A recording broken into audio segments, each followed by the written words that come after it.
Israeli settlers killed 2 Palestinian men in the West Bank.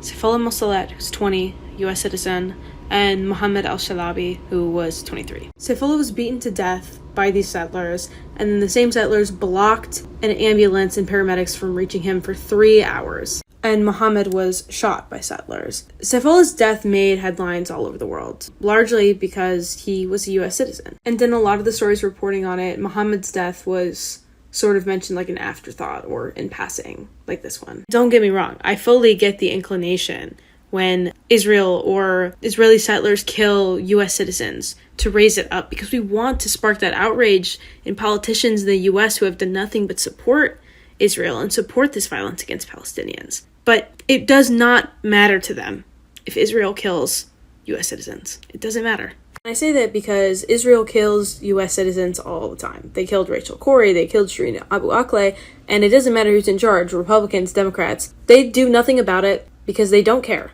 They do not care that Israel kills U.S. citizens. It certainly didn't matter to the settlers that beat Sayfollah to death if he had a U.S. passport. It didn't matter to them because he was Palestinian. And I know we've been talking mostly about Gaza for the last almost 2 years now. But the Israeli military in Gaza and Israeli settlers in the West Bank serve the exact same purpose. And what the settlers are doing in the West Bank is completely sanctioned by Israel. Settlements in the West Bank are illegal under international law. They are in direct violation of the Fourth Geneva Convention. Now, sometimes you might hear Israel or Israeli officials say that there are illegal settlements in the West Bank. They're referring to a very small portion. They completely sanction the rest of them. In fact, they've sent over 100,000 guns and military weapons to settlers to arm them in the West Bank. Settlers routinely attack and kill Palestinians in the West Bank with cover and with help from the Israeli occupation forces. They set fire to Palestinian farms in the West Bank. Last week, Israeli settlers set fire to a church in one of the oldest Palestinian Christian communities in the West Bank.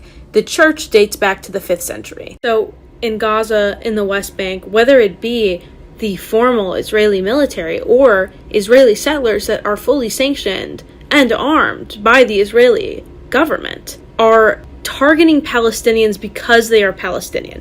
It doesn't matter what passport they carry. It doesn't matter because it's an ethnic cleansing operation.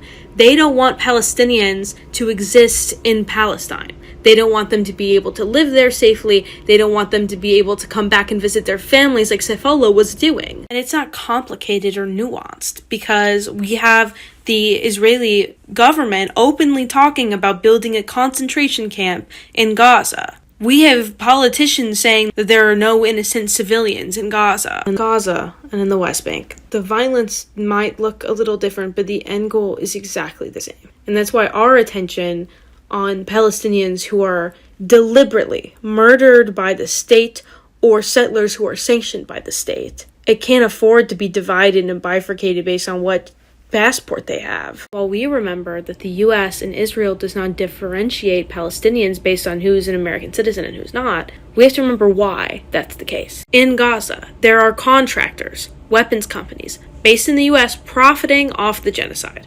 In the West Bank, the same thing's happening. There are companies making money and profiting off apartheid and ethnic cleansing. Airbnbs in the settlements. The settlers have rental homes. There are vacation rentals in the illegal settlements. And Airbnb is making money off the existence of settlements and settlers having Airbnb properties. That's just one example of an American company that is actively profiting off of the violence happening in the West Bank. So we shouldn't divide our attention on Palestinians who are being killed. We care about their lives because they're human beings who had their futures ahead of them, who had families, who had dreams, who had friends that cared about them. We have to continue challenging the corporations that are based in the U.S. that profit off of this violence, and we have to continue to challenge our policymakers on the basis that what is happening in Gaza, what is happening in the West Bank, what is happening all over Palestine is unacceptable. We can't afford to let up against these corporations that are actively making money off of Palestinian death. And we also have to keep pushing our own policymakers who are carrying out this violence in our name.